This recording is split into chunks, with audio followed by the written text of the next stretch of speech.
ഒരു വർഷത്തിന് മുകളിലായി ഞാനിപ്പോൾ ബി ജെ പിയിൽ ചേർന്നിട്ട്. ഇപ്പോൾ എന്നോട് why I chose B J P, എന്തിനാണ് ബി ജെ പി പാർട്ടി തിരഞ്ഞെടുത്തത് എന്ന് ചോദിച്ചു കഴിഞ്ഞാൽ എനിക്ക് ഒരേ ഒരു മറുപടിയേ ഉള്ളൂ. ഇപ്പോൾ ആയിരക്കണക്കിന് ലക്ഷക്കണക്കിന് മറ്റു പാർട്ടിയിലെ പ്രവർത്തകർ ബി ജെ പിയിലേക്ക് വന്നുകൊണ്ടിരിക്കുകയാണ്. ഒരു വലിയ ഒഴുക്കുണ്ട്. അവരോട് ചോദിച്ചു നോക്കൂ എന്തുകൊണ്ടാണ് ബി ജെ പിയിലേക്ക് വന്നത്. കാരണം അതിനെ ഭാവിയുള്ളൂ. ഈ പാർട്ടിക്ക് മാത്രമേ ഇനി നമ്മുടെ ദേശത്തിനും നമ്മുടെ സംസ്ഥാനങ്ങൾക്കും ഒരു ഭാവിയുള്ളൂ.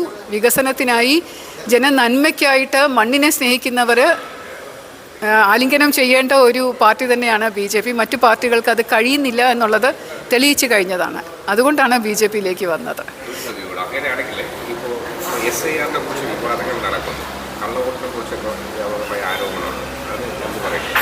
കള്ളവോട്ടിനെ കുറിച്ചുള്ള ആരോപണങ്ങൾ മാറ്റാൻ വേണ്ടിയിട്ടാണ് SIR കൊണ്ടുവന്നിരിക്കുന്നത് തന്നെ. അപ്പോൾ അത് തീർച്ചയായിട്ടും അത് എൻഡോഴ്സ് ചെയ്യണം എല്ലാവരും. SIR നടക്കട്ടെ നല്ല രീതിയിൽ. അതിനെതിരെ പ്രതിഷേധിക്കുന്നത് എന്തിനാണ്? ഇത്രയധികം കള്ളവോട്ടുകൾ ഉണ്ടായി എന്ന് പറയുന്നവർ പോലും ഇപ്പോൾ SIRനെ അനുകൂലിക്കുന്നില്ലല്ലോ, അതിനെതിരെ പ്രതികൂലിക്കുകയല്ലേ ചെയ്യുന്നത്. അപ്പോൾ അതുകൊണ്ട് SIRനെ അനുകൂലിക്കുക, അത് നന്നായിട്ട് നടക്കട്ടെ, വോട്ടുകൾ സത്യസന്ധമാവട്ടെ, നിഷ്പക്ഷമാവട്ടെ.